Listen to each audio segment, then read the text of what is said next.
Due to the graphic nature of this program, viewer discretion is advised. Bad boys, what you want, what you want, what you gonna do when Chevy John Brown come for you? Tell me what you wanna do, what you gonna do. Yeah, bad boys, what you gonna do? What you gonna do when they come for you? Bad boys, what you gonna do? What you gonna do when they come for you? Nobody now give you no break. Police now give you no break. Not the old soldier man not give you no break. Not even your eyes now give you no breaks. Hey, hey, bad boys, what you gonna do? What you gonna do when they come for you? Bad boys, what you gonna do? What you gonna do when they come for you? Cops is filmed on location with the men and women of law enforcement. All suspects are innocent until proven guilty in a court of law.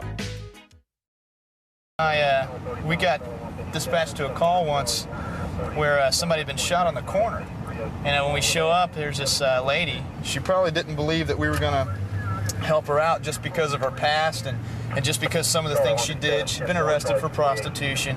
But I think both of us walked away feeling like we did something good, because even though she had these run-ins, it made her realize she's still a victim to it. She's still a person. No one deserves to have that happen to them, you know, to be treated like that. And I can honestly say since that happened, I have never seen her back down here. She did live. She was okay. She, you know, I don't know what happened to her in the end, but at least that kind of felt like we accomplished something. And Main. Call me at 2380. It looks like we got a car up here that might speed up a little bit, Jeff. Looks like it. He just turned off. He might be trying to duck on us, so we're gonna check it out here real quick. Turn this corner right here. 124 to 1756. He's getting out quick. Get up in there. Get up in there, Jeff. Go around. Go around.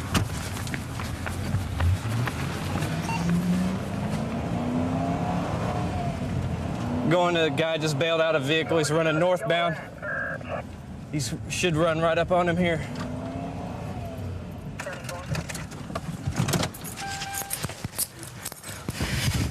Put your other hand back there, behind your back. Put your hand in that cuff right there.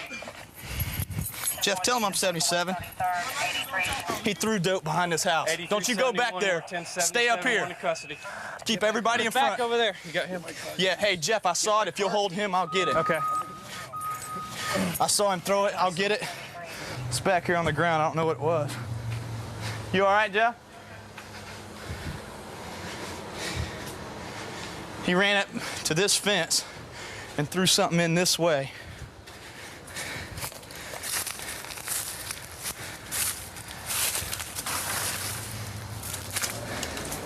It's right here. Here's a gun. Here's a pistol. I mean, here's the holster.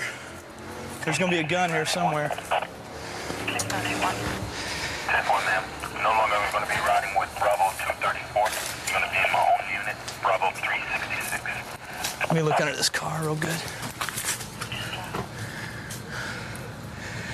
He threw it, and I saw two pieces.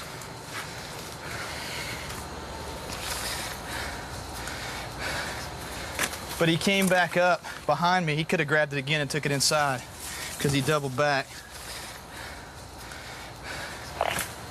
There it is, right there. See it?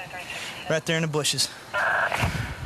Right there. He tossed it over the fence when he came back here. Then he kept running.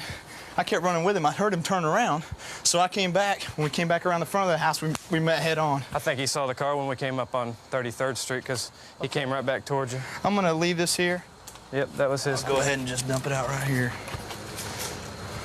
Oh, yeah. Yeah. Powder cocaine. It was laying on its side, but it was jammed in there with this thing, so it wasn't coming out. Well, good. Got some powder cocaine and powder. I haven't seen powder in a while. He's got a little smorgasbord going there, doesn't he?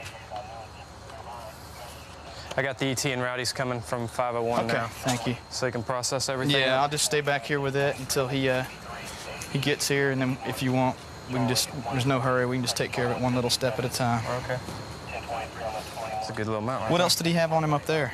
He had on a small baggie of marijuana in his watch pocket on his front pants. Okay. This was all like this, though. It was all down in here, and he had this shoved on it, so when it hit, so we wouldn't notice it stayed like that. It wouldn't come out, and I just flipped it over looking at it and saw all that laying in there. He left that in there so we wouldn't see it, so he'd come back and get it probably. Yeah. Well, he was thinking because after he dumped all this stuff, he kept running north. He saw you guys and stopped and let you go by. I could see him, but he wasn't looking at me. And then he came back running south again, and I just paralleled with him. And we met at the front of this house. He turned around, and I turned around. We were both right on top of each other at the front of this house that he originally bailed out of. So, got a good look. The evidence technician is going to come up here. We didn't want to touch the gun because as soon as I got him on the ground and got him cuffed, he started saying, "I haven't done anything. I don't know what you're talking about." And it was obviously him with that flowered shirt on. There's not no way it could have been anybody else. And he was running when I came around the corner. It's the same guy. But as soon as I got him on the ground and got him cuffed, he goes, "I haven't done anything. I didn't throw anything." And I hadn't even really told him what was going on yet. So what we're going to do is instead of touching the gun at all to prove he had that gun in his hand, we're going to print it.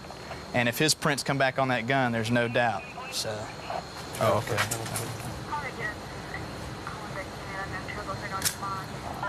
You have the right to remain silent. Anything you say can be used against you in the court. You have the right to talk to an attorney before we ask any questions and to have an attorney present during questioning. If you cannot afford an attorney, one will be appointed for you at no cost before any questioning. If you decide to answer questions now, you have the right to stop at any time and consult with an attorney. Do you understand the rights I've just read to you? I tell you, I don't know if I'd wear a bright Hawaiian shirt and a bright yellow hat. Yeah, exactly. When I'm running from the police.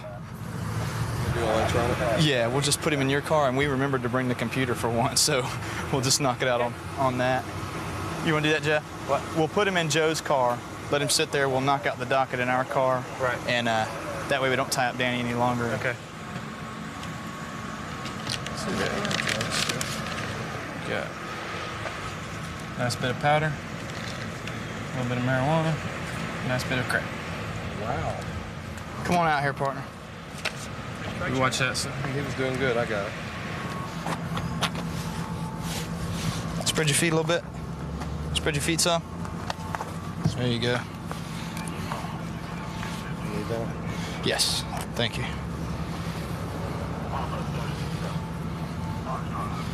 You got anything else on you we need to know about? Because if it goes in the jail, it's just a bigger charge. I bet y'all don't find it. Huh? Shit, y'all searching. Well, I'm just asking you while we're searching you. You don't have nothing else? I don't think he could possibly have anything. Yeah, I know. You were carrying a truckload. You know, a lot of times people don't understand what we go through out here. They don't take the time to understand. You know, a lot of times we make a lot of people mad because we have a job to do, but just imagine if we weren't out here. Think of the things that would happen. And you know, it's a job, and everybody's got a job to do, and unfortunately mine sometimes is putting people in jail. It's not that we necessarily like to do that, but sometimes we have to do it. Kilo 261, Kilo Romeo 457. Okay, are you on Old Metalwork at Taylorfield? Apparently we got a call to a stabbing. An individual's been stabbed in the back by his uncle, and we just received more information that the uncle now, who is a suspect, is apparently trying to cut his wrist to kill himself. Romeo at 457. We're all 1097. Can you give us 1033? All units 1033, Romeo 450, 95 Taylorfield Road.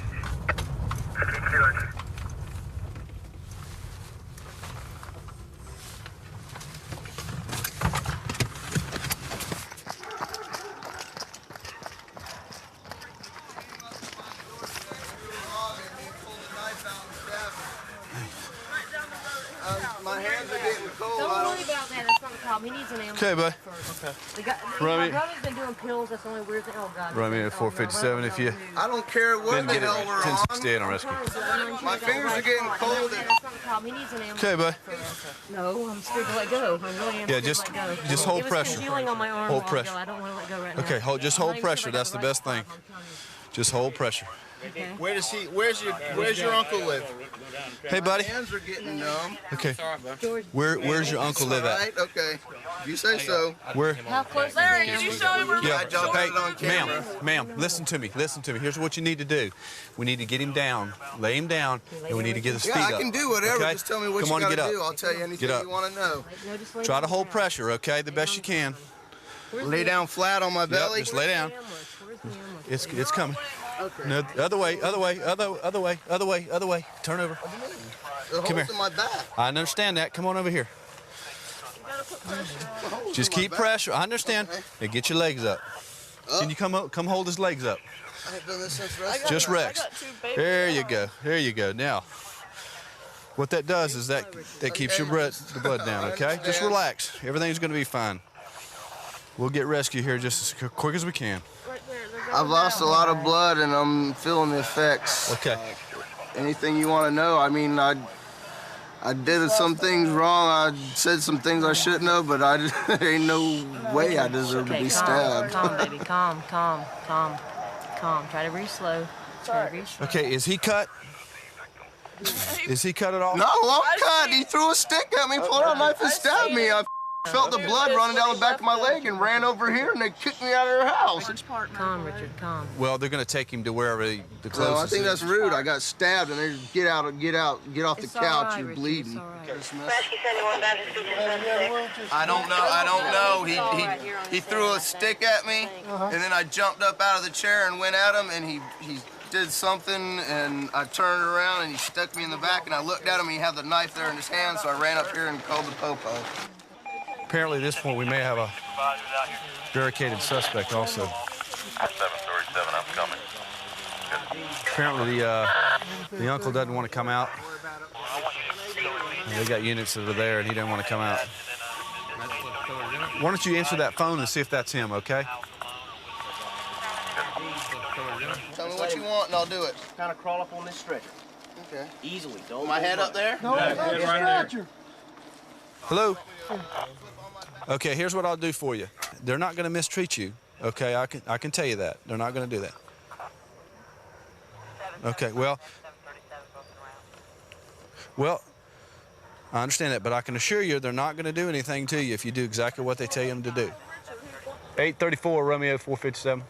I have the subject on the phone, and he said he is willing to come out, but due to health conditions that's been verified by family members, he's not able to lay on his belly like you want him to, but he does want to come out, but he's afraid to come out. Okay, buddy. Are you still there? Okay, he must have hung up. Okay. Right now, we're going to try to get him out of the house. He's not wanting to come out because of his health reasons, because he's afraid he's going to be yanked on the ground, but I think I can talk to him to get him out. No, hold on, just a second. I got a knife in my pocket. All right, set that down for me. I'm putting it in the house. Okay, just set that down for me. Down. George. Just 1 second, please. All right. Come over here and talk to me like a person instead of trying to yank me around. I can't handle that. Look here, buddy. Nah, I got coming out the back door. Okay. Okay, look, here's what I'll do. I'm the one that was talking to you on the phone. Okay. When you come out, I'm gonna walk around there, okay? I'm gonna be the one that comes up to you, okay? Let me look at you. Right here. Okay. All right? I want you to walk to that door. Okay. In front, I will come out. I had my keys in the wallet. We'll take care of that. Let me get you first. Huh? If he gets stupid, push off and back off. Okay, he's gonna come out to me.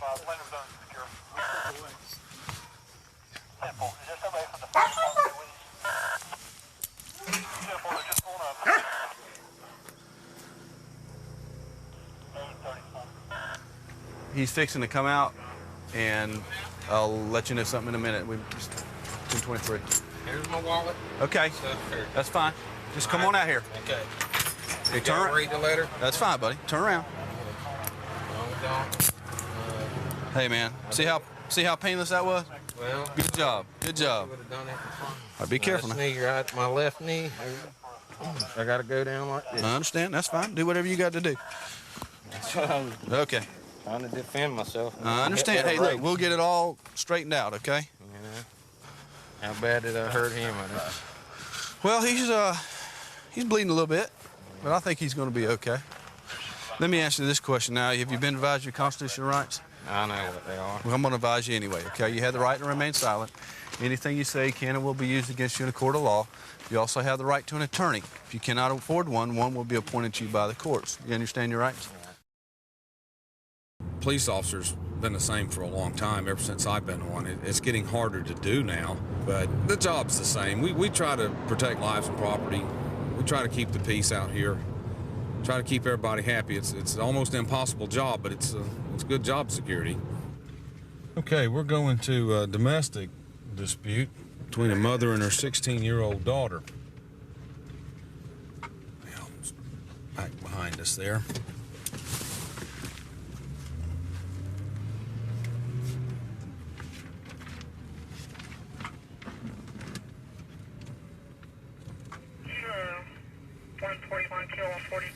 Didn't give us any other information. I guess we'll find out what it's about when we get here. Which we're here.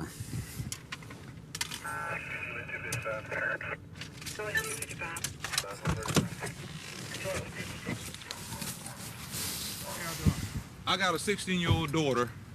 I mean, you know what I'm saying? I mean, if I could have her put in detention, I would right now. I got a 16-year-old daughter. Today, she was here with a whole bunch of boys in the house and some girls smoking dope. In your house? In my house. They trashed my house. We found weed on the coffee table. That's how I know for a fact they were smoking reefer. Mm-hmm. She's getting way off track, right. And she's a good girl going bad. Yeah, we'll be happy to talk to her. Y'all do that for us? Yes, sir. No, sir. I just found some residue of marijuana on the coffee table. We're cleaning the coffee table. My little girl found it. And she How old is your she's 12. 12. Yeah. The 12-year-old thing was fine drugs. Well, she was cleaning the coffee table off, and she found the stuff on there. And I went in, I looked at it, and I saw the seeds and stuff. And I said, yeah, they were smoking dope in here. You looked through her room, the 16-year-old's? My 12-year-old? No, I'm saying if you searched your other daughters. Oh, no, sir, I haven't searched that room. Well, you know, you have the right to do that if you want to. You can go through her stuff. Right. What has she said about all this? Well, we're back here talking to her right now. Is she denying it or is she admitting to it? No, she's admitting it. Okay. Yeah. Well, we'll be happy to go in and see what we can say to her. All right, I appreciate it. Okay. Come on in. What's your daughter's name? Jatika? Jatika? Yes, sir. You want to put that mile advised on the audible? 148 to 62. You're the son back here.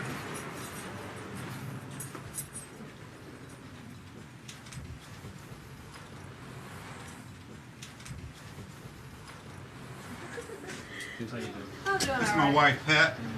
And Hello, this Pat. is Jatika. Well, Jatika, do you know why we're here? Would you like to tell me what went on this afternoon? Turn the light on, Julius, right there. I'm sorry, I can't hear you. I had a skip party. What kind of activities went on in here? They were smoking Did you? What was they smoking? weed. Was you smoking any weed too? I ain't put it to my mouth, but they gave me a shotgun. Did you inhale? Yes, Do you know that's illegal? yes, Do you understand what would happen if the police came up here and y'all were smoking marijuana? yes, And we caught you? Do you know where you'd be going and all your friends? yes. Do you know what could happen to your parents' house if there's illegal drugs in it? Have you thought about that? You know, your mom and dad are very concerned. That's why they called us. They're very concerned about what happens to you, and they're very concerned about you having your friends over skipping school and using illegal drugs in their house. And the biggest thing you did today is violate their trust.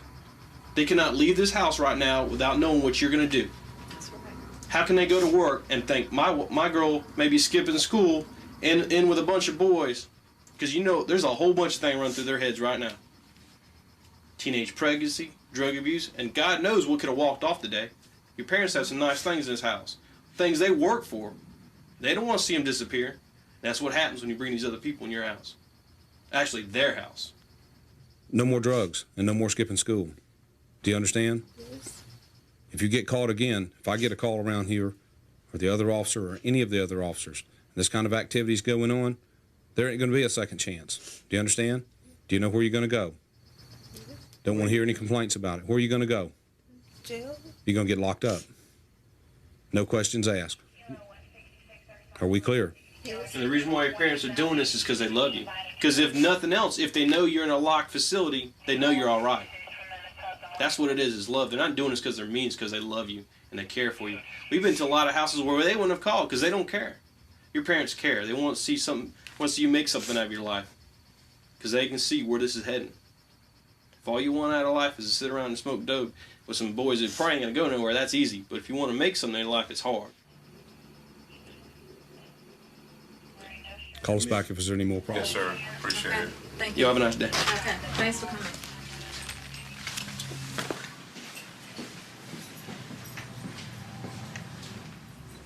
Keep on top of this, and if there's anything else we can do, let us know. We'll help you out all we can. Yeah, I will, man. I'll call it in a heartbeat. Like I say, the biggest thing is now we don't know whether to trust her or not. You know what I mean? We work every day and stuff, and so we don't. We got a couple of more days before school is out. All right. So we don't know. You know. We don't know what's going to happen. Well, if you want to put some restrictions on her, it's that's your prerogative. I mean, there's got to be some kind of punishment for it. Yeah. And you as a parent, you know what you can do and what you can't do. Right. Well, we give her a key, so that she can come home. Right. And be in the house, and she calls her mom, when she gets out of school, and then her mom, she thinks she's here, but then this kind of thing's been going on. So, and this isn't the first time. So this is. Well, you need to monitor it the best you can. Maybe come back when you're not expected to come back. Have a friend or a family member come by and check on her, because she's broken the trust now. She has. Our neighbors are watching. She's the one that caught him, as a matter of fact. Have your neighbors pick up the phone, make sure they have your work numbers and how to get in touch with you. And if she's out here and got a crowd of kids over here that's not supposed to be here, give you a call. If you have to leave work, you just got to do it. Anything else we can do, let us know.